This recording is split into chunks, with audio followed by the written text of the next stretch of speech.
தோழர்களே, நம்ம தோழர் ஒருத்தர் ஒரு அழைப்பிதழை கொண்டு வந்து கொடுத்தார். வழக்கமான திருமண அழைப்பிதழ், ஏதாவது நிறுவனங்களை திறந்தா ஒரு அழைப்பிதழ் கொடுக்கறது வழக்கம். ஆனா முறையா இப்படி ஒரு அழைப்பிதழ் என் கையில் வந்து சேர்ந்தது. என்ன இருந்தது அப்படின்னா, சாதி மதம் கடந்து காதலிக்க மனம் பிடிக்க வேண்டும் ஜனநாயகம் அப்படின்ற ஒரு தலைப்பு இருந்தது. பல பேருக்கு ஒரு கேள்வி இருக்குல்ல, இப்பெல்லாம் யாருங்க சாதி பாக்குறா, ஆணவ படுகொலை நடக்கிறது இல்லைங்க, அங்கொன்னு இங்கொன்னு தான் நடக்குது அப்படின்னு சில பேர் இன்னைக்கும் கம்பு சுத்துவாங்கல்ல. அது பொய்.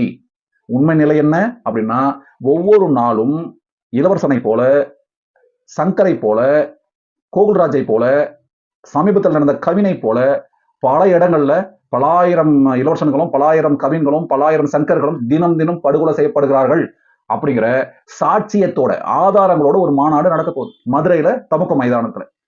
மக்கள் அதிகார கழகம் ஒருங்கிணைக்கிறாங்க. தோழமை இயக்கங்களோட உதவிகளால அவங்களோட கூட்டோட இணைந்து மிகப்பெரிய கருத்தியல் புரட்சி அவங்க செய்ய தயாரா இருக்காங்க.